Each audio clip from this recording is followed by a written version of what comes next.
트럼프의 포퓰리즘이라면은 미국 주류 언론들이 그동안 많이 주목하진 않았던 반대기업 정서, 그게 굉장히 큰 요소였던 거거든요.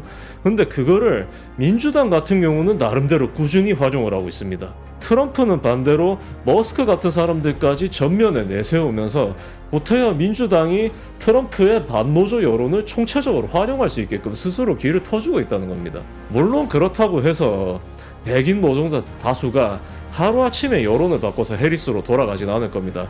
왜냐하면은 흑인들이 공화당을 싫어하는 이유가 무엇이겠습니까? 공화당이 남부의 지지를 받기 위해서 그만큼 모든 면에서 오른쪽으로 갔기 때문 아닙니까? 그런 인식이 한번 자리를 잡으면은 지지율의 연성화가 부분적으로 일어난데 그 인식이 굉장히 오래 갑니다. 해리스는 캘리포니아 출신 엘리트 이미지를 가지고 있지 않습니까? 네. 그렇기 때문에 다수의 지지를 기대하긴 힘들지만은 민주당이 백인 남성 노동자 지지율을 높이지 못해도 백인 여성 노동자를 노려볼 수가 있다는 겁니다. 심층 인터뷰 시작합니다. 기자 김원장입니다. 미 대선 일주일 남았습니다. 트럼프 후보가 우세하다는 분석과 기사가 제법 많이 늘었습니다. 미 대선 예측의 신이라는 네이터 실버는 트럼프가 우세한 것 같다 이렇게 말을 하면서, 하지만 누구의 예측도 믿지 마라 이렇게 말을 했는데 이게 무슨 말인지. 자, 미 대선 마지막 분석하겠습니다. 미국 정치 최고의 덕후시죠, 신은철 칼럼니스트 다시 모셨습니다. 어서 오십시오. 네, 안녕하십니까. 자, 오늘 보면 누가 더 나은 것 같아요? 누가 더 유리한 것 같아요? 여론조사 추이는 확실히 네. 트럼프 전 대통령이 선전하고 있다 이렇게 볼 수 있겠습니다만, 뭐 노조나 민주당의 이제 풀뿌리 조직의 치열한 지상전이라든가, 뭐 해리스의 언도등 메시지라든가, 그 다음에 민주당 지지층들의 어떤 공화당 지지층 못지않은 절박함이라든가, 그런 것들까지 종합해서 보면은 뭐 제 결론이야 뭐 당연히 해리스 승리가 아직까지 가능하다 이렇게 보는 쪽이고, 뭐 더 이제 중도적으로 말씀을 드린다 하면은 누가 이겨도 이상할 게 없다. 그러니까 네. 결국에는 승자 확정이 날 때까지 끝까지 지켜볼 수밖에 없다. 이렇게 말씀드려 볼 수가 있겠습니다. 우리가 흔히 뭐 시장이 제일 먼저 알아차린다 그랬잖아요. 트럼프 관련 주가들은 이달 들어서만, 거기도 뭐 쏠림이 있겠지만, 예. 네, 뭐 자꾸 올라가니까 더 사는 경향이 있겠지만 이달 들어 2배 됐어요. 트럼프 미디어만 그래도. 네. 워싱턴 포스트가 이번 대선에서 특정 후보 지지하지 않겠다. 매우 의외예요, 그죠? 아주 의외는 아닙니다. 네. 왜냐하면은 뭐 많은 분들이 아마 익히 들어보셨을 텐데 제프 베이조스가 네. 워싱턴 포스트의 사주 아닙니까? 그렇다 보니까 이미 뭐 예측 가능한 일이었지만은 편집진들을 독단적으로 압박을 해서 지지 선언을 못하게 했거든요. 그리고 자기가 그로 인한 비판을 받으니까 좀 신경이 쓰였던 건지 자기 이름으로 직접 글을 하나 올렸습니다. 근데 사유가 무엇이냐? 언론들이 국민의 신뢰를 받지 못하기 때문에 특정 후보를 지지하지 않기로 했다.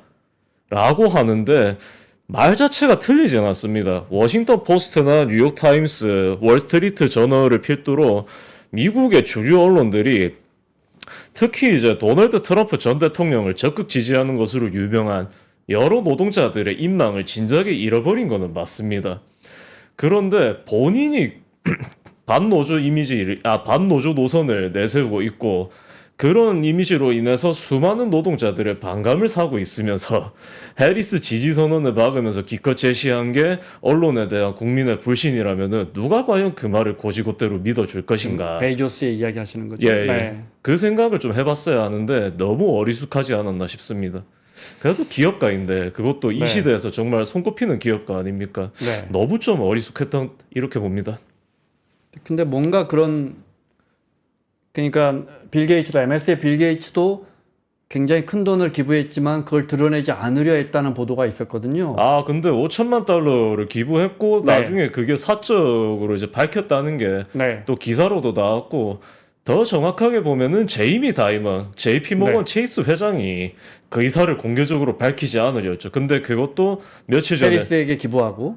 기부는 모르겠습니다. 네, 근데 네. 사적인 자리에서 해리스 선호 의사를 밝혔다는 게 한 일주일 전쯤인가 뉴욕타임스 기사로 나온 바가 있습니다. 근데 뭔가 기류가 있습니다. 예를 들어 지금 조지 클론이나 같은 문학의 인사들마저도 예, 과거에 트럼프에 대해서 강하게 반대했거나 해리스 지지한다고 입장을 밝혔던, 특히 이제 지금 언급된 MS나 아마존이나 이런 기업들을 예, 트럼프가 다시 근소한 우위를 점하고 있다라는 분석이 이어지면서 뭔가 자세를 낮추는 것 같은 그런 맥락에서 네, 워싱턴 포스트가 갑자기 입장을 내지 않았거든요. 예. 흐름을 보면 그런 흐름으로 풀이될 수도 있습니다. 예, 풀이 될 수도 있지만은 네. 문제는 그렇다고 베이조스가 뭐 머스크만큼 적극적으로 나서지는 않습니다만 네. 민주당과의 관계가 마냥 좋을 수가 없는 사람이거든요. 네. 그렇기 때문에 자세나 추기의 맥락으로 그의 중립 방침을 보기는 좀 어려울 수도 있지 않나 싶습니다. 네. 선거판이 참 많이 출렁입니다. 네. 사실은 우리가 이제 이 개표함을 열어봐야 그렇죠. 네, 우리가 왜 예전에 어느 유명한 정치부 기자 선배가 이런 말씀하시더라고요. 투표 끝나고 이변입니다. 무슨 이변이야? 기자들이 여론을 잘못 읽었고 유권자들의 마음은 늘 그대로였는데. 바로 그겁니다. 그렇죠. 네. 기자들이 여론을 잘못 보도해놓고 이변입니다. 이렇게 이야기한다는 말을 제가 들은 적이 그게 있는데. 미국 정치에서도 굉장히 많이 반복되고 있다 보시면 됩니다. 그렇죠. 예. 네. 불과 한두 달 전만 해도 해리스가 우위였던 거 아니냐 했는데 또 다시 출렁이고 있어요. 만약에 주춤하고 있거나 조금 밀리고 있다면 그 이유는 뭐라고 보십니까? 해리스가요? 첫 번째로는 아마 65세 이상 지지율 하락일 겁니다. 그러니까 해리스가 연령별로 보면은 30세 미만 젊은 세대의 지지율을 높이기는 했습니다. 아무래도 30세 미만인 흑인, 히스패닉, 그 다음에 아시아계 여성 유권자 위주로 유권자 등록이라든가 투표 의사가 바이든 완주 당시보다 높아지긴 했습니다. 거기다가 하버드대 산하의 그 케네디 연구소 있지 않습니까? 네. 거기서 사실은 2년 전에 젊은 세대의 여론을 굉장히 정확하게 짚어냈었습니다. 무엇이었냐면은 이 사람들이 바이든을 싫어하긴 한다. 왜냐하면 그때 직무수행 긍정 평가율이 39% 정도였거든요. 네. 그런데 그와는 별개로 57%가 임신중절 보장이나 기후변화 같은 여러 이슈들을 고려를 할 때 결국에는 민주당을 찍을 수밖에 없다. 그리고 9월에 나타났던 9월 조사에서 나타났던 또 다른 포인트가 그런 의사를 가진 대학생들의 응집력 강화였습니다. 바로 이제 2022년 중간선거 직후에 국내 언론을 통해서도 나왔던 밀레니얼 세대와 Z세대의 민주당 결집 그 얘기였거든요. 근데 그 기관이 아마 좀 지나긴 했을 겁니다. 9월 말쯤이었나 그랬을 거거든요. 조사 공개 시점이. 그런데 그 기관의 조사 결과에 따르면은 해리스가 64대 34로 앞섰습니다. 30세 미만 지지율에서 말이죠. 네. 근데 이거를 4년 전에 발표된 AP의 보트캐스트와 비교해 보시면은 조금은 차이가 있습니다. 왜냐하면 30세 미만 젊은 세대의 지지율이 바이든 61%, 트럼프 39% 정도였거든요. 그 차이가 미세하게 벌어졌다는 겁니다. 그러면은 젊은 세대가 과연 그렇게나 유의미하게 트럼프로 움직였을 것인가? 그 다음에 그렇지 않다면은 결국에는 여성 유권자들이 조금 더 움직이고 있다는 것인데 근데 지금까지 생각해 보면은 트럼프를 싫어하는 친민주당 성향의 젊은 세대 여성들이야 어차피 해리스를 지지할 거다 이렇게 봐도 되지 않겠습니까? 그러면 결국에는 무당층이거나 공화당에 남아 있는 젊은 세대 여성들이 또 해리스로 넘어왔을 수도 있다 이렇게 볼 수가 있다는 건데 문제는 투표율이죠. 30세 미만 세대의 투표율은 2020년 대선에 처음으로 50%를 넘겼을 정도로 낮기로 유명합니다. 네. 그 집계가 다만 1988년 이래로 이루어지고 있긴 합니다만은 중간선거 투표율도 제 기억이 맞으면은 2018년에가 처음으로 40%를 돌파했습니다. 그렇다면 결국에는 공화당을 적극적으로 지지하는 50, 64세. 그 다음에 역시 투표율로 보면은 연령을 통틀어서 가장 높은 65세 이상. 근데 이 65세 이상 같은 경우는 민주당이 기대는 해볼 수 있습니다. 왜냐하면 이분들이 공화당을 2006년 중간선거 이래로인가 쭉 지지를 하고 있는데 최근에는 이제 리버럴한 베이비붐 세대 그러니까 이를테면은 빌 클린턴 전 미국 대통령과 같은 비슷한 성향을 가진 분들이 고령 세대에 진입을 하고 그 65세 이상 세대의 주류로 자리를 잡았기 때문에 민주당이 과거와 다르게 65세 이상의 표도 가져감으로써 공화당 혹은 이제 트럼프의 당선 가능성을 근본적으로 낮춰볼 수도 있는 거 아니냐. 이게 이제 4년 전에 사실은 주목을 받았습니다. 물론 이제 뭐 BLM 운동의 여파라든가 여러 가지 이유 때문인지 실제로는 바이든이 격차를 3%포인트까지 좁힌 걸로 끝나긴 했는데 올해 같은 경우는 리버럴한 베이비붐 세대의 비중이 조금 더 높아진 걸로 나타났습니다. 그래서 뉴욕타임스가 그거를 토대로 2012년 대선 결과를 다시 조정을 해봤더니만은 오바마가 이기고 바이든은 더 큰 격차로 앞서는 걸로 나왔다는 겁니다. 65세 이상 네, 지지율이. 네. 그리고 어떤 여론조사 결과들에 따르면은 65세 이상 지지율에서 바이든이 두 자릿수 격차로 트럼프를 앞선 바도 많았습니다. 그런데 그 정도로 이제 65세 이상 세대들이 바이든을 이제 자신들의 편으로 여기면서 지지를 했는데 그렇게 물러나지 않았습니까? 그러니까 CNN도 한번 다뤘듯이 배신감을 느꼈다는 겁니다. 어떻게 그렇게 몰아낼 수가 있느냐. 그래도 정당한 경선을 거쳐서 재선에 도전한 현직 대통령을 네. 어떻게 나이 문제나 이런 거 가지고 쫓아낼 수가 있느냐 하면서 배신감을 느끼고 있었다는 겁니다. 그런데 그게 대선만 그런 게 아니라 상원 선거도 마찬가지입니다. 상원 선거 중에서 지금 민주당이 위태롭다고 할 수 있는 지역구가 크게 두 곳이 있죠. 오하이오와 몬태나 아닙니까? 그 두 곳의 민주당 현역들이 고전을 면치 못하는 이유 중에 하나가 바로 65세 이상 지지율의 연성화 때문입니다. 근데 그렇게 본데 사실은 근데 그렇다고 해서 해리스의 잠재력을 마냥 평가절하할 수만은 없는 것이 어찌되었든 그 리버럴한 베이비붐 세대들은 60년대 그 격동을 겪었을 뿐더러 그 이후에 레이건 혁명 등을 경험하면서도 아직 그 나이가 돼서까지 리버럴한 투표 성향을 유지하는 사람들입니다. 네. 근데 그런 사람들이 과연 트럼프를 찍을 것인가 이거죠. 그렇게만 보면은 네. 그분들이 어떻게 보면은 샤이 해리스로 이제 부각이 될 수도 있지 않겠느냐. 네. 이렇게 볼 수도 있는데 아직까지는 그분들의 의사가 여론조사에서 그렇게 나타나지 않고 있기 때문에 해리스가 고전할 만도 하다. 이렇게 정리해 볼 수 있겠습니다. 정리하면 젊은 사람들은 미국은 선거제도가 우리보다 훨씬 복잡하고 사실은 우리처럼 뭐 대선한다고 쉬지도 않고 그죠? 예. 또 일부러 가서 등록해야 되고 그죠? 맞습니다. 등록 안 하면 투표권 안 나오고 예. 우리처럼 그냥 가서 주민등록증 보여주고 찍는 게 아니란 말이에요. 예. 젊은 친구들 잘 안 나오고 예. 과거보다는 높아졌지만 역시 투표율이 높은 건 장년층 그다음에 노년층인데 예, 65세 이상만 하더라도 2020년 대선 투표율이 아마 78% 정도였을 겁니다. 거의 2배 차이까지는 날 예. 네, 젊은 층보다. 예. 그런데 그분들은 특히 중장년층이 과거는 리버럴이 당연히 많았을 텐데 예. 그중에 백인들 마찬가지로 예. 그 사람들이 나이를 먹으면서 이제 보수층을 밀어내고 그분들이 이제 노년층에 가면서 예. 민주당 지지층으로 자리 잡고 있다가 예. 최근에 좀 약화됐다. 예, 그렇게 볼 수 있다는 겁니다. 무슨 말인지 알겠습니다. 예. 근데 그 계속 보면 예. 그 후원금 받는 거 저희가 지도가 하나 준비돼 있죠. 아, 예. 워싱턴 네. 포스트가 이제 정리한. 워싱턴 포스트의 그래픽을 하나 볼까요? 예.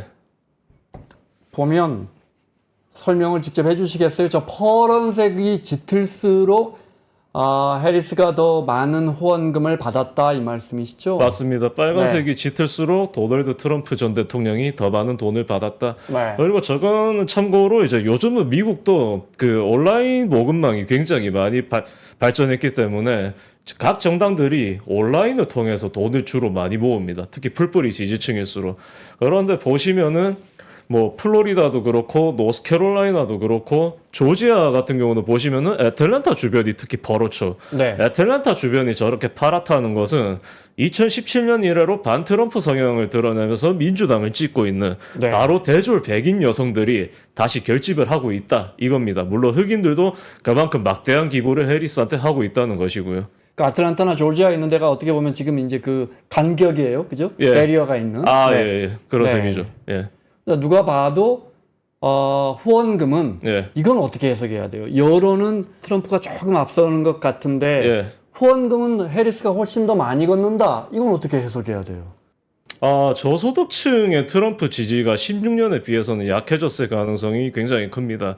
왜냐하면 일단 바이든부터가 저소득 노동자들을 뭐 사전투표 덕분이겠지만은 최대한 규합을 해서 20년 대선에서 이겼고, 네. 근데 그분들이 인플레이션이라든가 여러 미완의 정책, 이를테면은 뭐 근로장려 세액공제라든가 유급 병가라든가 여러 가지 정책들이 결국에는 추진이 안 되지 않았습니까? 그렇다 보니까 바이든에게 실망을 해서 이탈을 했다가 해리스에 대한 기대를 가지고 다시 결집을 하고 있다. 이거는 이미 8월 말인가 블룸버그 기사를 통해서 확인된 바가 있습니다. 그런데 문제는 이분들이 이제 사전 투표를 통해서 밝힐 수는 있겠지만은 지금 당장 여론조사를 보면은 비단 저소득이 아니라 해도 백인 노동자 지지율이 다소 낮아지기는 했지만은 여전히 트럼프한테 쏠리는 걸로 네. 나온다는 거죠. 네. 그런데 그것과 별개로 모금 실적은 이제 어떻게 해석하심이 좋냐 하면은 9월에 이제 모금 실적을 한번 예로 들어보겠습니다. 왜냐하면 원래는 그 각 캠프들이 자신들의 풀뿌리 지지층의 응집력을 직접 홍보를 하고 지지층을 더 많이 규합을 하기 위해서 보통은 연방선거위원회보다 좀 빠르게, 그러니까 며칠이건 몇 주건 좀 빠르게 실적이 나오면은 그거를 발표를 하고 홍보를 합니다. 그런데 트럼프 전 대통령 같은 경우는 예정대로 그렇게 했습니다. 9월에 아마 산하 조직까지 다 합치면은 1억 6천만 달러 정도를 모았을 테고, 기부자 중에서 98%에서 99% 정도가 풀뿌리 지지층이었을 텐데 해리스 측은 그걸 일부러 직접 밝히진 않았습니다. 그러니까 연방선관위가 그 실적을 발표할 때까지 기다렸다는 거죠. 그리고 기다리고서 보니까 어찌 보면은 더 이상했던 것이, 그냥 여러 산하 조직, 당 조직을 빼고 순수 캠프 모금만 보면은 트럼프 전 대통령의 캠프는 1억 달러도 못 모았습니다. 9월 동안에. 네. 그러니까 슈퍼팩이나 당 조직의 비중이 그만큼 컸다는 거죠. 반대로 해리스 캠프는 9월 한 달 동안에도 2억 2천만 달러 정도를 모았습니다. 그럼 이거를 왜 안 밝혔느냐? 기사를 보니까 이거를 밝혀서 트럼프와의 격차를 재차 홍보를 했다가는 지지층이 긴장을 풀고 자만에 빠질 수도 있다. 그러니까 이 사람들이 끝까지 긴장하면서 선거를 지켜보고 세 가지를 다 할 수 있도록 가능하면, 그러니까 자원봉사자로 등록해서 활동을 하거나 풀뿌리 자금을 내거나 결국에 투표까지 하는 이 세 가지 중에서 하나라도 할 수 있도록 계속 지지층을 고무를 해야 된다. 이런 차원에서 이제 안 밝혔고, 그렇게 하면서 해리스가 계속 활용하고 있는 이미지가 바로 기자님께서도 들어보셨을 법한 언더독 이미지입니다. 네, 네. 그걸 지금까지도 계속 활용을 하고 있거든요. 그리고 팀 월즈 미네소타 주지사 겸 민주당 부통령 후보도 여러 지역을 돌 때마다 수시로 하는 얘기가 며칠 안 남았다, 접전이다, 우리가 질 수도 있다, 여러분들 한 명 한 명의 표가 그만큼 중요하다, 무조건 투표하십시오, 이거거든요. 그러니까 뭐냐 하면은 해리스 쪽이 실탄을 계속해서 많이 모으면서 그거를 총체적으로 활용을 해서 풀뿌리 조직을 이제 뭐 구성을 하고 강화를 하고 활용을 하고 있다. 그런데 그거를 너무 티나게 하지는 않는다. 왜냐하면은 4년 전에도 어떤 일이 있었던 거냐면은 바이든이 그 시기에 민주당 전국위원회 하고 자기 산하 조직하고 합산을 하면은 2020년 9월 한 달 동안에 3억 3,800만 달러 정도를 모아서 네. 역대 최고 기록을 세운 바가 있습니다. 그 기록을 물론 최근에 해리스가 넘어서긴 했지만은, 근데 그렇게 돼버리니까 민주당 지지층 쪽에서 사전 투표는 많이 했는데 당일 투표는 많이 안 했거든요. 그리고 그 당일 투표에서의 압도적인 트럼프의 우위가 사실은 사전 투표에서의 압도적인 민주당의 우위를 좀 많이 희석시킨 감이 있습니다. 네. 러스트벨트 표차를 봐도 그렇거든요.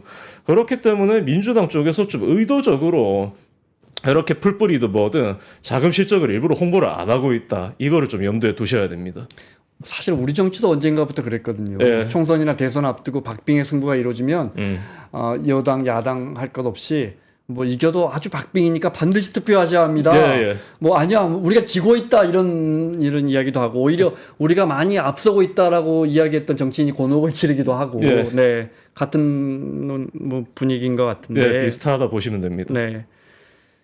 자, 핵심 승부처 이야기하고 나서 오늘 꼭 물어보고 싶었던 거 먼저 여쭤볼까요? 그 중에 펜실베니아주가 뭐 단연 압권이죠. 우리가 뭐 이 승부처 모르면 펜실베니아주만 외워라 할 정도로 여기 19명인가요? 예, 7개 경합주 중에서는 펜실베이니아가 제일 큰 게 맞습니다. 여기 최근에 무슨 일이 있었어요? 트럼프 전 대통령이 코미디언 한 명을 대동하고서 이제 뉴욕시에 있는 메디슨 스퀘어 가든에서 유세를 하다가 벼랑간 푸에르토리코 비하 논란을 자초한 겁니다. 무언가 하면은 푸에르토리코라는 나라 자체를 둥둥 떠다니는 쓰레기의 섬, 이런 식으로 비하를 했는데 이게 굉장히 큰 실수입니다. 왜냐하면 제가 여러 번 말씀드린 바와 같이 플로리다 히스패닉의 성향이 왜 미묘하냐, 쿠바계와 니카라과계와 베네수엘라계 때문입니다. 그러면 동북부 쪽에서는 왜 히스패닉 표가 반대로 민주당으로 쏠리느냐, 푸에르토리코계나 도미니카계 등이 그쪽에 많이 정착을 했고 민주당을 지지하기 때문입니다.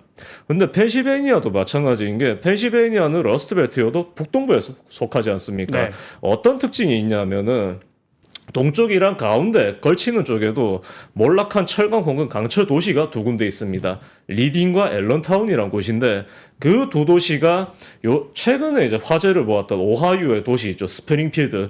그 도시와 마찬가지로 이민자 인구를 늘리면서 회생을 꾀하고 있습니다. 네. 그리고 어느샌가는 히스패닉이 그 각 두 도시에 이제 다수파가 됐거든요. 그래서 이제 어떻게 됐냐면은 2000년 당시에만 해도 펜실베이니아에서 투표할 수 있는 히스패닉 유권자 수가 20만 명 정도가 됐는데 지금은 최소 57만 9천 명에서 최대 60만 명 이상까지 늘어났습니다. 그분들이 주로 리딩과 앨런타운에 거주하는 것이고 그분들 중에서 다수파가 푸에르토리코계입니다. 또 다른 주축이 도미니카계거든요. 네. 그렇다 보니까 펜실베이니아의 사전투표 추세를 한번 보신 분들은 아마 아실 텐데 그쪽 지역의 사전투표 같은 경우도 당적으로 보면은 민주당이 60몇 대 30몇 아니면은 약하게 잡아도 60대 34 수준으로 우세했습니다. 네. 그리고 히스패닉계 단체의 개별 여론조사 결과를 보면은 사실 바이든이 4년 전에 러스트벨트에서 고전했던 이유 중에서 하나가 은근히 많은 히스패닉 노동자들을 러스트벨트에서 규합하지 못했기 때문이었거든요. 근데 그 개별 여론조사 결과들을 한번 보고 또 2020년하고 비교를 해보시면은 네바다나 그 정도를 제외하면은 해리스의 히스패닉 지지율이 대체로 바이든보다 높습니다. 어떤 주들은 10%포인트 이상 높아졌거든요. 근데 그런 주들이 또 러스트벨트 주이기도 합니다. 펜실베이니아도 마찬가지거든요. 네. 이미 그런 판에 푸에르토리코계를 그런 식으로 직접 도발까지 해버리니까 이미 지금 폴리티코가 기사를 내버린 겁니다. 그 논란의 여파가 산불마냥 펜실베이니아의 푸에르토리코계 사회에서 번지고 있다고.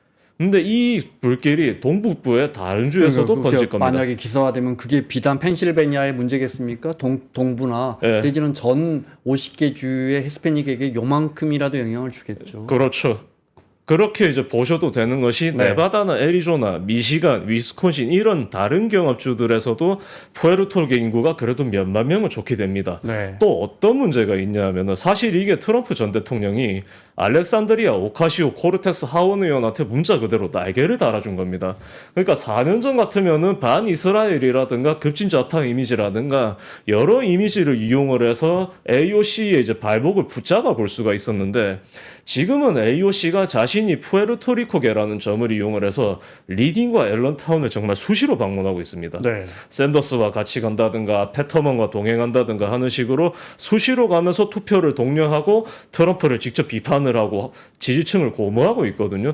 그런 판에 푸에르토리코계를 직접 비난을 해버리니까 AOC가 인터뷰를 직접 하면서 그걸 비판을 했고 그럼 앞으로 어떻게 하겠습니까? 당연히 펜실베이니아의 그 두 도시도 훑으면서 지지층을 더 확실하게 규합하려고 하겠죠. 근데 여기에 플러스 알파가 있습니다. 아까 기자님께서 앞에 여쭤보신 유명인들의 민주당 지지. 올해 대선에서 있었던 유명인들의 지지 선언 중에서 제일 임팩트가 큰 선언하면은 역시 테일러 스위프트였을 네. 겁니다. 그런데 이번에 푸에르토리코 쪽에서는 배드버니라고 아마 좀 생각보다 많은 분들이 한번 들어보셨을 법한 푸에르토리코에서 아주 유명한 연예인이 원래는 푸에르토리코 주 승격을 지지하는 정도로만 정치에 참여했다가 이번엔 아예 해리스 지지를 선언해버렸습니다. 트럼프를 비판하면서.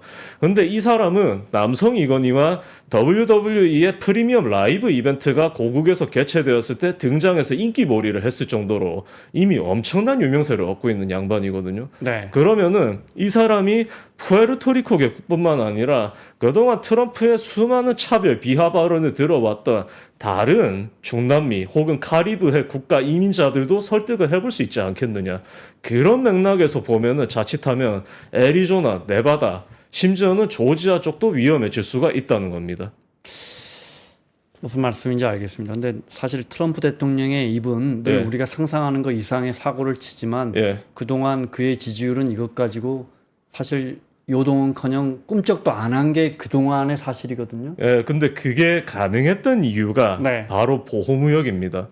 그러니까 경제 이슈에 있어서는 백인 노동자들이 80년대 이래로 사실은 보호무역을 지지를 해왔거든요. CNN이 그 2018년 3월에 있었던 펜실베이니아 제18구 연방하원 재보선 당시인가 올린 동영상이 있는데 그거 보시면은 피츠버그를 일정을 마치고 떠나는 레이건의 차량 뒤로 보호무역을 요구하는 피켓을 들고 있는 철강 노동자들의 모습을 보실 수가 있습니다. 네. 그 외에도 오하이오의 영스타운에서 유명세를 떨쳤던 짐 트래픽 헌트라든가 그런 여러 사례가 이미 있었거든요. 그리고 참고로 러스트벨트라는 용어는 월터 먼데일 전 부통령, 그러니까 1984년 대선 당시에 민주당 후보였던 사람이 처음 만들었다고 해도 틀리지 않습니다. 그러니까 트럼프 전 대통령이 그렇게 수십 년 동안 존재했던 여론을 활용을 하면서 경제 공약을 내고고, 그렇게 하면서 이제 백인 노동자들이 쌓아왔던 울분을 사회 문화 쪽으로도 건드려 봤다라는 거죠. 네. 그러니까 어떤 효과를 얻을 수 있었냐면은, 이 사람은 우리가 듣고 싶었던 말을 정말 속 시원하게 가감 없이 재미있게 해준다. 근데 그뿐만이 아니라 언더독 사업가로서 자기 능력을 발휘를 해서 우리를 위한 경제 정책을 추진하겠다고 약속을 하고 있다. 네. 그럼 우리가 이 사람을 믿어도 되는 거 아니냐라고 생각을 했다는 거죠. 그리고 이게 참고로 민주당 성향이었던 노동자들에게도 해당이 됩니다. 왜냐하면 레이건 보수파의 기치라 기본적으로 재정 보수주의입니다. 그렇다 보니까 극단적으로 가면은 폴 라이언 전 하원 의장과 같이 메디케어, 그러니까 65세 이상 대상 건강보험제도 혹은 사회보장연금을 아예 민영화를 해버리거나 바우처화 하자는 게 그 사람들의 주장인데, 트럼프는 반대로 개개인의 세금 부담률을 높이지 않고서 혜택을 유지하고 늘려보겠다고 약속을 했거든요. 네. 거기다 플러스 알파로 덧붙인 것이 바로 2016년 대선의 주요 공약이었던 대대적인 인프라 확충입니다. 그런데 요즘 트럼프의 행보를 보시면은 그런 경제 문제를 거의 얘기를 안 하죠. 보시면은 성차별, 인종차별 이런 이제 각종 비하 발언만 하고 네. 있을 뿐이지 그 이상의 얘기를 안 하고 있습니다. 그래서 실은 어떤 문제가 생기고 있느냐 하면은, 청중들이 변함없이 트럼프의 유세장에 많이 모이고 있긴 합니다. 그런데 트럼프가 심하면은 3-4시간 이상 지각하는 거를 밥 먹듯이 하고 있을 뿐더러 연설을 하면서 그런 따분한 불만 되풀이만 하다 보니까 지지층들이 개인 사정도 있고 해서 자리를 일찍 떠나기 시작을 했다는 겁니다. 그리고 그 현상이 계속해서 나타나고 있을 뿐더러 트럼프가 프롬프터를 무시하고 발언을 하면서 일관성 있는 얘기를 하기는커녕 비하 발언을 하거나 인지능력 저하의 전조를 보인다든가 네. 이런 여러 가지 논란을 일으키고 있기 때문에, 사실은 이제 비하 발언 논란이 한번 잘못 터졌을 경우에는 이미 역풍이 불 수도 있다. 이 가능성이 상존했던 셈이거든요. 그러던 차에 다른 지역도 아니고 푸에르토리코계의 거주지인 동북부에서 그 논란을 일으켰다는 겁니다. 그 상당한 영향을 줄 것이다. 예, 상당한 영향을 줄 수도 게다가 있다 봅니다. 그것이 펜실베니아에서 일어났기 예. 때문에 가장 뜨거운 스윙 스테이트에서 예. 일어났기 때문에. 그리고 네. 또 지금 이게 여러모로 트럼프 전 대통령 입장에서 안 좋은 소식인 것이, 사실 바이든이 며칠 전에 피츠버그 일대를 다시 한번 방문을 했습니다. 왜냐하면은 바이든을 좋아하는 노동자들은 기본적으로 그 사람이 블루칼라 집안에서 태어나서 자랐고 정치를 오랫동안 하면서 항상 자기네들 편을 들어줬기 때문에 진짜 이제는 의리도 있는 것이거든요. 근데 이거는 소수인종 노동자도 마찬가지이기야 합니다만은, 소수인종 노동자라면 아무래도 해리스까지 싫어할 이유는 없습니다. 그런데 백인 노동자들의 여론은 다소 미묘하거든요. 네, 네. 그래서 바이든이 최근에 그 얘기를 계속하고 있는 겁니다. 뭐 피츠버그든 디트로이트든 뭐 필라델피아든 아니면 자기 고향인 스크랜턴을 가든 백인 노동자들을 대면할 때마다 그래도 해리스를 찍어라. 해리스를 찍어야 우리가 지난 시간 동안 함께 추진해왔던 정책들이 살아남을 뿐더러 계속 발전될 수가 있다. 이렇게 또 얘기를 하고 있거든요. 그런데 이 사이에 트럼프는 푸에르토리코의 비하 논란 때문에 곤혹스러워졌죠. 그러니까 민주당의 행보가 8년 전에 비해서 굉장히 치밀해졌다는 점을 그래도 좀 염두에 두고서 네. 대선을 좀 지켜보셨으면 합니다. 8년 전 패배로 교훈을 얻었다. 민주당이 정말 소일고 외양만 고치게 된 셈이지만 그렇습니다. 예. 경제 이야기 하셨으니까 예.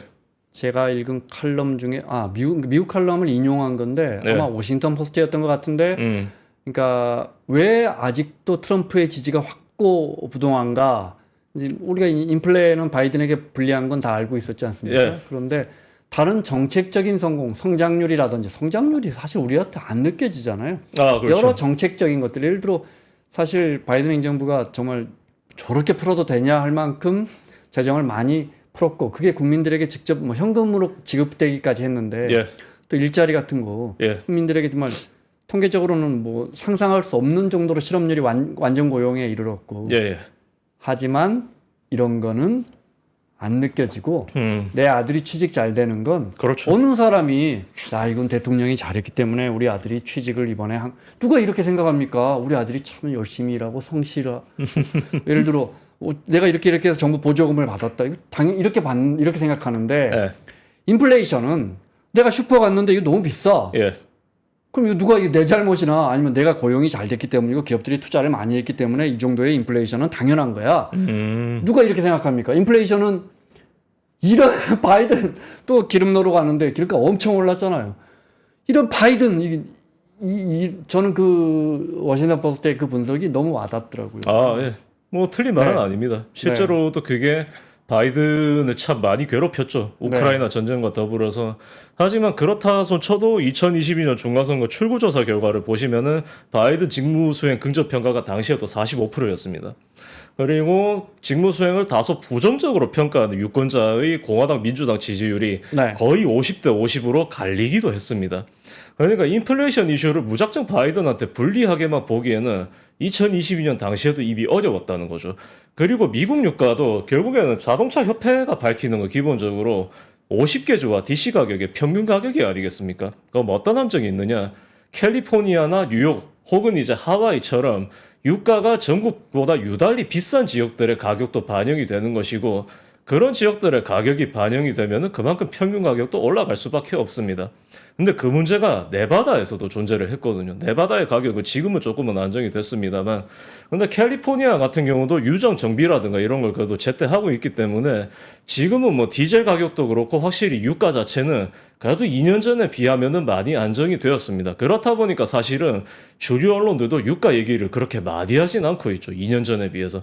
근데 말씀하신 그거는 맞습니다. 왜냐하면 특히 저소득층일수록 제가 일전에 말씀드렸듯이 뭐 식비라든가 차량 기름값이라든가 이런 걸로만 써도 월소득이 굉장히 빠듯한 판인데 물가가 그렇게 천정부지를 치솟아 버리면은 근데 그 와중에 정부의 현금 지원마저 끊겨버리면은 당연히 현직 대통령에 대한 반감이 생길 수밖에 없죠. 근데 그것과는 별개로 UAW 그러니까 자동차 노조가 이번에 자체 여론조사 결과를 하나 발표를 했습니다. 그러니까 이 사람들은 이제 미국, 캐나다, 그다음에 푸에르토리코까지 합쳐서 한 50몇만 명 정도 되는 회원을 거느리고 있습니다. 그 중에서 미국인이 한 40만 명 정도가 되고 미시건에만 퇴직자 포함해서 13만 명 정도가 있습니다.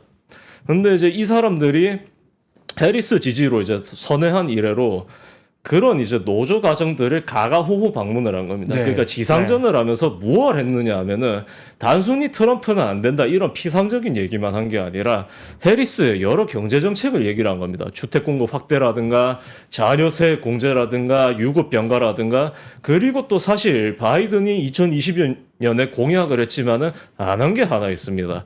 시골이나 소도시에 거주하는 농민이나 노동자들은 뭐 트랙터나 자동차, 휴대전화가 고장이 났을 경우에 그거를 근처 정비소에서 수리를 한다거나 할 수가 없습니다. 왜냐하면은 그 제조업체에서 AS 작업을 일임을 해줘야 되거든요. 근데 바이든이 이제 추진하기로 했던 것이 Right to Repair이라 해서 그런 사람들이 비교적 신속하게 또 수월하게 그런 수리를 제때 해서 일이나 생계에 지장이 없도록 하겠다는 것이었는데 그 얘기가 언제부턴가 굉장히 흐지부지가 돼버렸습니다. 여전히 시골 소도시에 거주하는 노동자들 사이에서 굉장히 중요하고 인기도 많은 정책인데 근데 해리스가 그런 것들도 자기가 성공을 시키겠다고 또 약속을 하고 있거든요. 근데 생각보다 홍보 자체는 안 되고 있죠. 왜냐? 대도시도 돌아다녀야 되고 젊은 세대도 상대해야 되니까 아무래도 그쪽에만 치중하기가 어렵습니다. 그렇다 보니까 UAW를 필두로 노조들이 이제 각 가정을 이제 가가호호 방문을 하면서 그런 경제 이슈를 주로 홍보를 하고 있다는 겁니다. 플러스 알파로 이제 결국에는 노동자의 지지를 못 받았던 트럼프의 2017년 감세 또는 이제 반노조 행보라든가 이런 것들을 이제 비교를 하면서 제시를 하고 그 사람들의 의견을 물었다는 겁니다. 자, 그래서 두 가지 결과가 나왔는데 첫 번째는 노조와 직접 소통하지 않은, 그러니까 회원이기는 하지만은 관계자들과 직접 만난 바가 없는 사람들이 이제 7개 경합주일 겁니다. 해리스가 22%포인트 우세했다는 겁니다. 근데 이게 참고로 전국 여론조사 결과로 한번 비교를 해보자면은 네. 역시 AP 포트캐스트로 말씀드리자면 4년 전에 56대 42였나 그렇습니다. 미시간 주립대였나 그쪽의 연구 결과도 56대 40이었나 그랬거든요. 근데 자동차 노조, 그것도 미시간 노동자의 표를 가장 많이 결집시켜 줄 수 있는 노조의 여론조사 결과가 그렇게 나왔다는 겁니다. 그리고 두 번째로는 노조와 직접 소통한 노동자들의 여론조사에서는 해리스의 우위가 29%포인트까지 벌어졌다는 겁니다. 그리고 또 하나, 백인 지지율도 고졸 백인 지지율도 민주당 우세로 나왔다는 겁니다. 소수인종 포함한 남성 노동자 지지율도 민주당 우세. 그렇기 때문에 근데 UAW만 그렇게 하고 있는 게 아닙니다. 라스베이거스에 있는 요식업 노조 컬리너리 유니언 226, 그 외에 이제 유나이트 히어리라고 해서 캘리포니아 등 여러 대도시의 호텔 등에서 일하는 노동자들을 아우르는 노조가 있습니다. 네. 그 노조들이 뭘 하고 있냐면은 역시 이제 조지아나 이런 이제 서비스나 혹은 이제 물류 이런 쪽도 이제 아우르거든요. 그런 쪽에서 일하는 노동자들이 보통은 이제 워낙 이제 바쁘게 치열하게 살다 보니까 TV를 보기가 힘들고 정치 이슈를 제때 못 따라가는 경우가 많습니다. 혹은 이제 양당 모두에게 환멸을 느낀 나머지 아예 투표 자체를 안 하려고 하거나 네. 그런 사람들까지도 직접 소통을 해서 해리스의 경제 이슈를 트럼프와 비교를 하면서 홍보를 하고 최대한 투표를 하게 하려고 한다. 근데 이게 왜 중요할 것이냐? 유나이트 히어리 사실은 4년 전에 네바다, 조지아 이런 곳을 진짜 치열하게 훑고 다니면서 300만 호 가정과 직접 소통을 했다는 겁니다. 그렇게 해서 2016년에 투표하지 않은 사람들을 포함을 해서 infrequent voters, 그러니까 자주 투표하지 않는 사람들까지도 최대한 규합을 해서 우리가 바이든의 승리에 일조를 했다. 그래서 우리의 올해 목표는 뭐냐? 변함없이 그렇게 하면서 7개 경합주에도 3개 주를 더해서 10개 주에서 350만 호 가정을 방문을 해서 우리가 직접 소통을 하겠다. 네. 예, 그렇게 하고 있기 때문에 경제 이슈가 과연 트럼프에게 일방적으로 유리한 것인가? 그렇게 보기는 조금은 미묘합니다. 여론조사상으로 봐도 마찬가지인 것이 여러 여론조사를 보면은 트럼프 전 대통령 경제 이슈에서 앞서가긴 합니다. 심지어는 그 파이낸셜 타임스가 왜 미시간 주립대 산하기관인가 하는 그 로스 경영대학원하고 그 매달인가 뭐 어쨌든 경제 미심을 알아보지 않습니까? 그게 2개월 연속 해리스 우세였다가 도로 트럼프 우세로 뒤집어지게 했습니다만은 격차가 1%포인트입니다. 그러니까 모른다는 거죠. 네.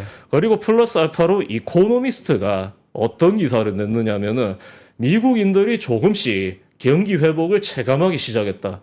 이거는 분명히 해리스한테 좋은 소식이다. 이런 기사를 올렸다는 겁니다. 네. 그렇기 때문에 경제 이슈가 과연 트럼프한테 유리할 것인가? 미지수라 봅니다, 저는. 댓글에 많은 분들이 누가 이길 것이다, 누가 이길 것이다. 예. 근데 우리가 지금 중요한 건 사실 누구의 당선을 맞추냐도 중요하겠지만 예. 지금 신은철 칼럼니스트는 아무래도 요만큼이라도 해리스의 우세 쪽에 무게를 두고 계시는데 예. 중요한 건 이걸 맞추느냐 이게 아니고 우리가 미국 사람들의 여론을 읽고 미국의 정치적 상황의 흐름을 알고 그죠? 그래서 그걸로 인해서 미 대선이 어떻게 바뀌고 그로 인한 지정학적인 영향 나아가서 그것이 우리에게 어떤 영향을 줄 것이냐 이런 네. 걸 공부하는 시간이니까요. 그 배경을 공부하는 게 더 중요할 것 같습니다. 네. 머스크 이야기 좀 할게요. 예. 수정헌법 1조가 그러니까 2조가 총기의 소유고요. 그죠? 네, 1조가 표현의 자유 보장 맞습니다. 그거에 그 청원에 동의해 주는 사람 하루에 한 명씩 뽑아서 내가 100만 달러니까 얼마 요즘 환율 올라서 14억씩 주겠다. 예. 이 법적으로 문제 소지가 있나 봐요. 예. 네. 그래서 일단 첫 번째 질문. 네. 머스크는 왜 이렇게 열심인가? 일단은 트럼프가 당선이 되면은 자기가 좀 절대적인 권력을 특히 이제 연방 예산 쪽에서 행사할 네. 수 있는 공직을 배분받기로 했다. 이런 약속을 받은 모양인 건지 굉장히 적극적으로 뛰고 있습니다. 그리고 2021년 아니면 2022년경에 머스크가 백악관을 한번 방문을 했는데 그 방문을 계기로 반 바이든 감정을 드러내기 시작을 했습니다. 그렇게 하면서 머스크가 이미 사실은 2022년인가 그러니까 중간선거 전에 텍사스, 그러니까 텍사스와 멕시코 국경지대에 위치하는 그 연방하원 지역구 하나가 재보선을 치렀습니다. 근데 그때 투표율이 너무 낮았기 때문에 공화당 후보가 이겼어도 의미는 없었습니다만은 그 공화당 후보가 친트럼프 성향의 히스패닉 여성이었는데 머스크가 그 양반을 직접 지지한 겁니다. 근데 22년에 떨어진 후에도 머스크가 계속해서 친공화당 행보를 보이다가 트럼프가 본격적으로 또 대권 가도에 나서니까 자기가 이제 한몫 거들고 있는 거죠. 돈을 지원을 한다든가 아니면 이제 아예 유세를 하면서 자기가 직접 트럼프를 소개하든가 공약을 직접 공언을 하든가 그야말로 이제 활동의 폭을 넓히고 있습니다. 네. 그 무슨 정부 효율성 위원회? 예. 그러니까 재정 이제 이거 제로 베이스에서 전부 정부의 재정 지출을 싹 확인해서 재정 지출을 확 줄이겠다. 예. 거기에 저 머스크를 위원장으로 앉히겠다는 말도 했던 것 같기도 하고. 예, 아마 했을 겁니다. 그리고 머스크가 그 후광을 이용해서 가장 최근에 한 발언 중에 하나가 그거죠. 연방 예산을 최대 2조 달러 규모만큼 줄이겠다. 2조 달러. 예, 그 말인 즉슨 오바마나 트럼프 시기에 연방 회계연도 예산은 미국이 6조 달러 나라거든요. 예, 그게 바이든 시기에 여러 그 재정 확장 법안 때문에 늘어난 거지. 트럼프 오바마 시기에는 부양책 같은 걸 제외하고 보면 4조 달러 정도였습니다. 그러니까 지금은 뭐 인플레이션 감축법에도 반도체법이나 인프라법을 계속 집행을 해야 되다 보니까 그만큼 예산이 늘어났는데 머스크가 그 예산을 거의 다 없애버리겠다. 이렇게 약속을 해버렸다는 거죠. 앞뒤가 안 맞지 않습니까? IRA 같은 건 누가 봐도 전기차 보조금이 왕창 들어가 있는데 예. 머스크는 그걸 받아야 하는 전 세계에서 가장 그 돈이 소중한 사람인데 예. 이건 어떻게 일단 제가 지금 막연하게 이 머스크가 되면 이게 전기차 업계가 매우 힘들어지겠다. 내가 적진에 들어가서 친한 척 해볼까? 이건 아닌 거죠. 그건 아닌 이건 거죠. 아닌 거죠. 예. 도대체 그냥 일단 바이든과 사이가 틀어지면서 모든 정치적 성향이라는 게 우리나라도 마찬가지인데 저도 마찬가지고 주변도 보면 사실 저 사람 미워서 이 사람 지지하는 거 많잖아요. 예. 말씀하신 것처럼 2022년부터 바이든과 틀어졌다. 어딘가 빗나갔다. 예를 들어 전기차 보조금 중에 비싼 테슬라는 지원 안 해준단 말이죠. 그렇죠. 거기서 수익 많이 나는데, 그죠? 예. 그거 많이 팔아야 되는데, 여기서 삐쳤어. 예. 거기서 화가 났어. 예. 그래서 이렇게 돌아섰다? 그렇게 볼 수도 우리가 있을 겁니다. 예. 머스크의 마음을 이해할 수는 없지만, 예. 2조 달러를 어떻게 줄입니까? 대한민국 재정에 우리가 650조 쓰는데 어느 후보가 나와서 200조 줄이겠습니다 하면 이게 좀 진짜 아무 말 대잔치인데. 네, 레이건도 못했던 걸 자기가 하겠다는 거니까 사실은 좀. 네. 예. 어느 전문가도 심지어 재정이 확장되면 확장되지 줄어들지는 않을 것이다. 쉽게 못 줄이죠. 예. 어느 선진국에서 제가 재정 줄어드는 거 독일이 몇 년 전에 한 번인가 한번 줄어든. 독일 자체는 아예 그 헌법 조항이 있습니다. 네. 연방 정부와 16개 주 정부 개별적으로 연도별 재정 적자 규모를 일정한 선, 아예 그 숫자를 소수 단위로까지 정해놨습니다. 네, 그걸 초과하면 안 되게 돼 있습니다. 3%룰도 엄격할 겁니다, 거기가. 3%보다도 엄격한 걸로 기억합니다. 네, 네. 예. 그래서 재정에서 3% 이상 정부 적자가 나는 걸 뭐 이런 식일 겁니다. 근데 예. 이제 뭐 독일이야 뭐 인플레이션 때문에 뭐 난리가 뭐 전 세계 대전을 일으켰던 나라니까요. 네. 가장 이슈되는 건 여전히 낙태법. 남은 일주일간의 이슈. 그중에 이제 키워드는 낙태법이 있고 트럼프는 법인세 내가 더 낮추겠다 이게 있는 것 같아요. 그것부터 예. 설명을 들을까요? 법인세 인하야 뭐 사실은 2017년에 감세안을 통과시키면서도 추진을 했던 거기 때문에 네. 사실 새로울 건 없습니다. 그런데 조금 이상한 거는 팁에 대한 소득세 폐지라든가 이런 공약들이 일관성 있게 홍보되는 듯 하지는 않다는 거죠. 근데 그거 미국 노동자들한테 상당히 반응이 있었던 걸로 들었는데요. 예, 네. 반응은 있었습니다만은 뭐 해리스도 따라가고 해서 그런가 트럼프가 좀 그러니까 반응이 있었다는 뜻이잖아요. 예, 해리스도 그러면 나도 팁 받는 분들 그 팁에서 소득세 떼가는 거 나도 면제해 줄게. 근데 그거는 이제 팁을 받는 그런 이제 노동자들한테나 적용이 되는 거지. 사실은 팁이 그런 쪽으로 이제 돈을 쓰는 미국 소비자들한테도 마냥 좋은 건 아니기 때문에 사실은 그렇게 범국민적으로 인기 있는 정책이라고 보기는 근본적으로 어려웠지 싶습니다. 그런데 지금 트럼프가 사실은 그 이제 뭐 석탄 부흥을 뭐 4년 전이나 8년 전처럼 적극적으로 언급을 하지 못할 것 같으면은 관세 언급이야 뭐 그러려니 할 수가 있습니다. 왜냐하면 관세가 예나 지금이나 자기식 보호무역 정책의 핵심 정책이 아니겠습니까? 네. 그렇기 때문에 그거를 이해는 할 수 있는데 그럼 적어도 자기가 다른 것도 해야 된다는 거죠. 그것만 할 게 아니라 해리스만큼은 아니어도 자녀 세액공제라든가 여러 정책이 있어서 자기가 앞서가지 못하면은 따라가기라도 해야 되는데 그거마저 안 하고 있다는 겁니다. 그래서 지금 어떤 여론조사 결과가 또 한번 나오고 있냐면은 각 경제 정책을 개별적으로 한번 얘기를 해서 물어보면은 해리스 정책에 대한 선호도가 더 높게 나옵니다. 트럼프 쪽보다도. 네. 그 말인 즉슨 해리스가 지금처럼 이제 해왔듯이 노조 등을 내세워서 그런 경제 이슈를 계속해서 자기가 못하는 곳에서도 부각을 하게 해서 노동자들을 최대한 규합해 볼 수도 있다. 근데 이 와중에 이게 왜 더 중요할 것이냐면은 트럼프가 8년 전에는 보호무역이나 아니면은 예산 자체가 구체적이지 않았던 인프라법을 주로 내세웠던들 의외로 크게 상관이 없었습니다. 왜냐하면 반대기업, 반엘리트 정서 이 두 가지를 꽉 잡고 갔기 때문이었거든요. 심지어 당시에 공화당의 대선 정강, 그러니까 영어로 플랫폼이 이제 대선 공약 아닙니까? 네. 모음집이죠. 그 모음집에 반 월스트리트적인 조항도 포함이 됐을 정도였습니다. 그 정도로 트럼프가 비주류 언더독 사업가 이미지를 진짜 총체적으로 활용을 했거든요. 그런데 지금은 어떻습니까? 헤지펀드 사업가뿐만 아니라 머스크 같은 사람들을 유세에 내세우고 공개적으로 칭찬을 하고 있죠. 그러네요. 그리고 머스크는 뭐 베이조스도 그렇습니다만은 반노조 성향으로 유명합니다. 근데 이게 왜 문제가 될 수 있냐면은 트럼프를 좋아하는 노동자들이 다 반노조가 아닙니다. 오히려 반대입니다.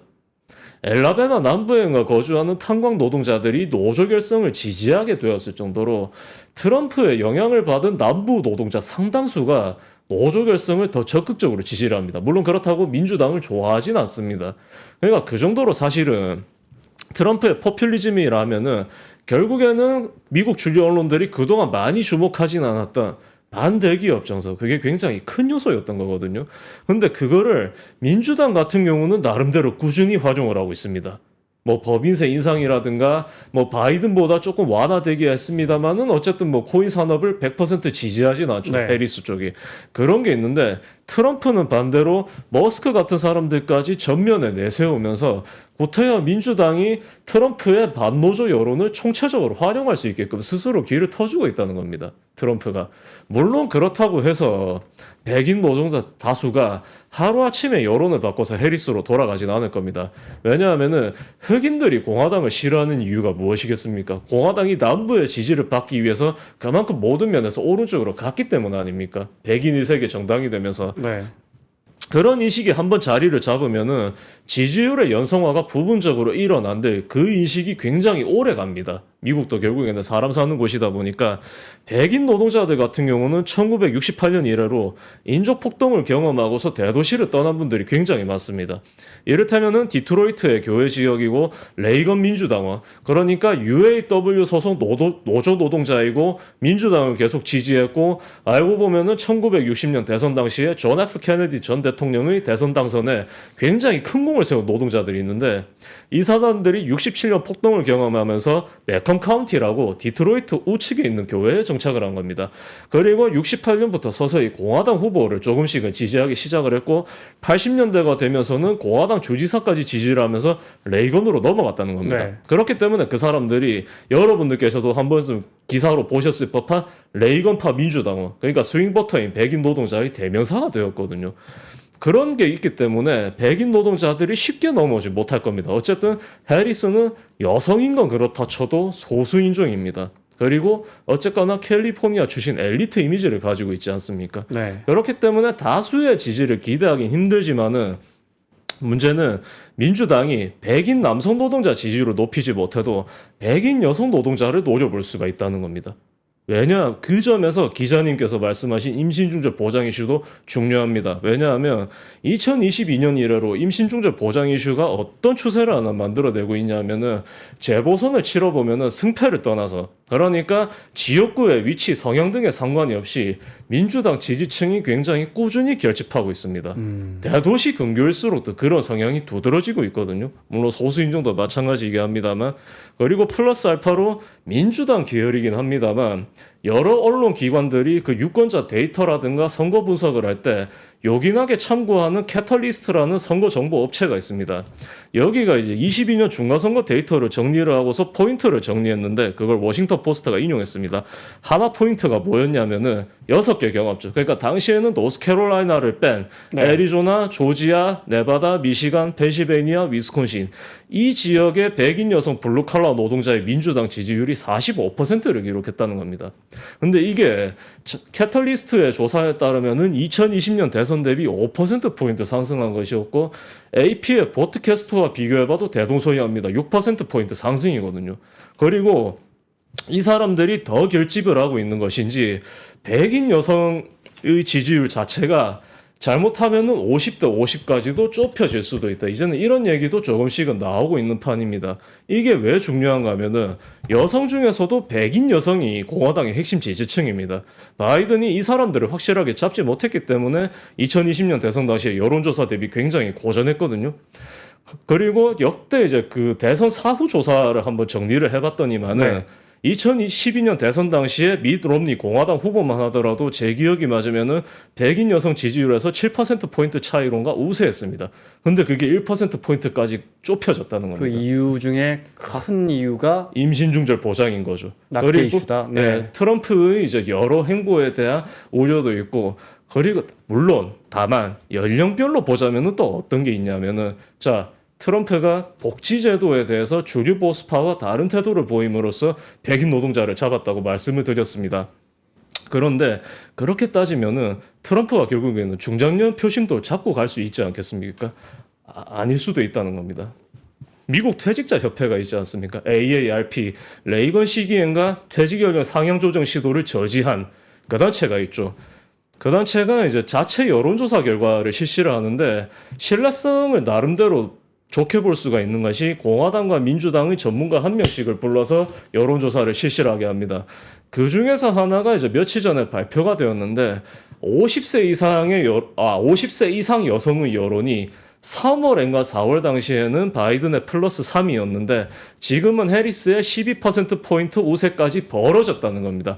또 다른 이슈가 바로 앞에서 말씀드린 사회보장연금 같은 복지 이슈였다는 거죠. 그리고 해리스가 당연히 그런 이슈를 네. 어떤 단체를 동원해서 홍보를 하고 있겠습니까? 결국에는 노조죠. 아니면 풀뿌리 조직이거나. 문제는 이제 트럼프가 계속해서 IRA 뭐 축소하겠다, 뭐 네. 칩스, 그러니까 반도체 지원법, 반도체 과학법 같은 거 축소하겠다. 이건 뭐, 아이고 이게 우리 기업들은 한 번씩 들을 때마다 철렁철렁한 이야기입니다. 특히 삼성전자나 하이닉스 같은 경우에. 예. 근데 이제 자꾸 그렇게 법인세를 뭐 17%까지 낮추겠다. 우리가 지금 24인데 예. 그 미국이 21인가 될 겁니다. 예. 그래서 낮추겠다. 그 돈 어떻게 할 것이냐라면 늘 나오는 말이 관세 받으면 돼. 예. 우리는 가뜩이나 최근에 대미 수출 많이 늘어났단 말이죠. 네. 대중 수출 줄어들면서 예를 들어 우리가 타겟이 될 가능성에 대한 우려가 계속 이어나. 한국 돈 많이 버네. 최근에 어이구 이렇게 많이 수출했어 관세. 이 가능성은 어떻게 보세요? 매우 높다 보시면 됩니다. 그러니까 지금 뭐 비단 중국에 대해서만 관세를 높이려는 게 네. 아니라 북미 공급망의 핵심 축이죠. 캐나다와 더불어서 멕시코산 제품에 대해서도 관세를 무차별 인상하겠다. 이런 약속들을 이미 몇 달 전부터 하고 있거든요. 네. 그리고 아까 말씀하신 그 IRA 축소 외에도 반도체 보조금까지도 건드리고 있습니다. 그렇기 때문에 한국 기업들이 어떻게 보면은 바이든 시기와 다르게 혜택은 덜 받으면서 미국 시장에 강제적으로 진출해야만 하는 그런 불상사가 이제 생길 수도 있다는 겁니다. 안 좋은 상황이 빚어질 수도 있다는 거죠. 네. 우방이라 하면 네, 특히 미국과 우리는 우방도 아니고 동맹입니다. 심지어 한 단계 더 높은 네, 동맹인데 트럼프의 화법을 보면 이번에 이제 대만 타이완 네. 관계도 우리가 지켜주고 있는데 저렇게 돈을 많이 받는데 돈 많이 버는데 뭐 TSMC나 이런 걸 이야기하겠죠. 네. 그럼 우방이니까 우리가 좀 손해를 보더라도 지켜줘야 돼가 지난 70년 동안 한미 관계에 이루어졌던 그런 어떤 메시지의 핵심이라면 지금은 우방이니까 우리가 지켜줬는데 돈을 안 내네 이 메시지로 간단 말이에요. 그렇죠. 최근에도 이제 대만 관련해서 정확하게 그 메시지가 나왔단 말이에요. 예, 네. 우리로서는 현실이 될 가능성이 있다. 네, 그렇죠. 물론 그 트럼프가 재직 기간 당시에 보인 행보를 떠올려 보시면은 그렇게까지 항상 막 나가지만은 않았습니다. 네. 그럴 수는 있는데 그러다가 협상을 하죠. 예, 협상을 네. 하는데 문제는 이제는 자기 주변에서 자기한테 유용한 조언을 해줄 수 있는 요직조차도 자기를 믿고 따르는 사람들로 채우려 하기 때문에 그런 이제 협상의 가능성이 과연 전만큼 이제 남아 있을 것인가 그거는 잘 모르겠습니다 개인적으로는. 네. 중요한 건 트럼프가 집권하면 진짜 그 지금도 굉장히 많이 희석화되고 있는 WTO 체제의 자유무역이 매우 기반이 흔들릴 것이다. 이 흐름은 우리가 분명하게 예측할 수 있을 것 같아요, 그죠? 예, 예. 네. 여기에 대해서 해리스의 입장은 어떤 거예요? 사실 뭐 다르다면 다르고 같다면 같다고 할 수 있어요. 민주당의 무역 정책은 좀 어떻게 보면은 물에 물 탄 듯 술에 술 탄 듯 합니다. 그러니까요. 네. 그러니까 보호무역 정책을 현실적으로 계승할 수 있는 거라면은 트럼프의 정책도 가감없이 쓰고 있습니다. 단 그렇게 하면서 동맹국과의 공조, 바로 자유무역을 원천적으로 축소시키지는 않는다. 근데 이게 왜 이제 물에 물 탄 듯 술에 술 탄 듯이라고 말씀을 드릴 수밖에 없냐면은 인도 태평양 경제 프레임이 있지 않습니까? 사실 그게 오바마 시기에 추진되었던 TPP하고 비교해 보면은 진짜 실효성이 없는 내용이거든요. 그냥 동맹국가의 공조를 강화해서 뭐 중국의 패권 굴기에 대항한다 뭐 이런 수준 아닙니까 사실. 네. 그런데 지금 민주당이 할 수 있는 최선이 그나마 그거라는 겁니다. 왜냐하면은 이대로 자유무역으로 도로 돌아갔다가는 보호무역을 지지하면서도 자기들 편을 들어주는 노동자의 표를 공화당에게 내줄 수도 있다는 거죠. 그러겠죠. 예. 네.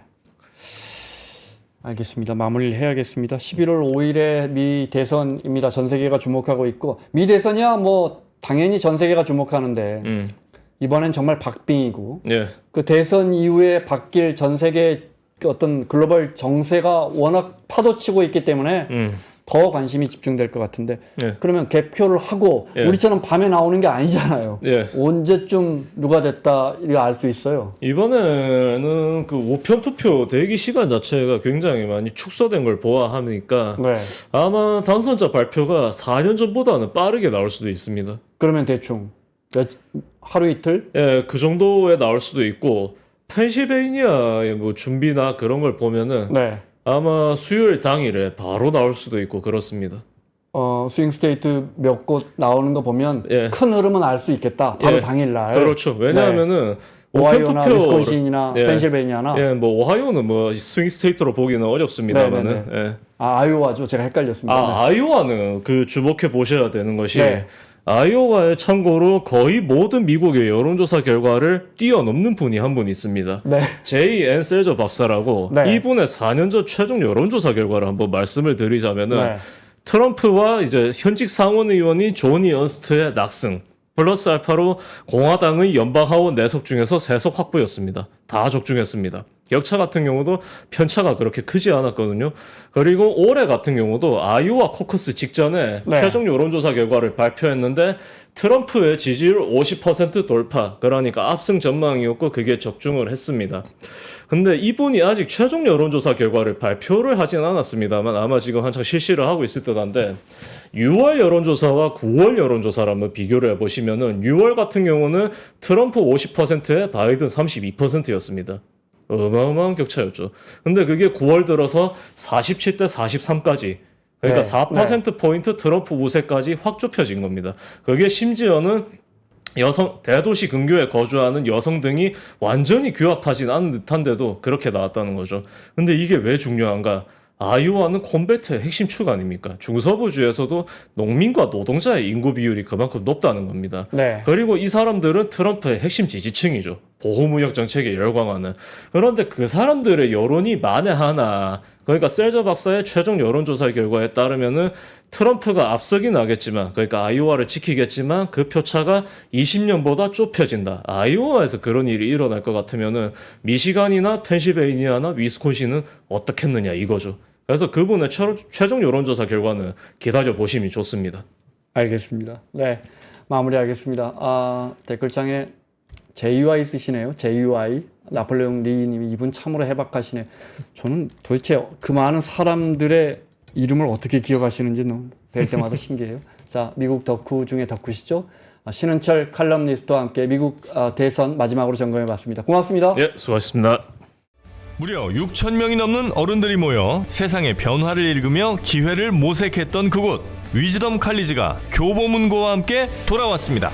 70여 시간의 커리큘럼, 대한민국 최고의 전문가 16명이 함께합니다. 투자와 경제, 임형록, 정채진, 조영무, 박석중, 국제, 강성용, 최준영, 신은철, 심리, 김경일, 서은국, 예술, 전원경, 테크, 권석준, 도시, 김시덕, 과학, 김범준, 창의, 최인아, 여기에 월가의 전문가, 펀드스트랩 창업자 톰 리, 그리고 스노우폭스 그룹 창업자 김승호 회장과 함께하는 스페셜 세션까지 최저 수강료 그리고 최대 혜택의 시기 얼리버드 마감 전 지금 수강 신청하십시오. 영상 아래 링크를 클릭하시면 자세한 내용을 확인하실 수 있습니다.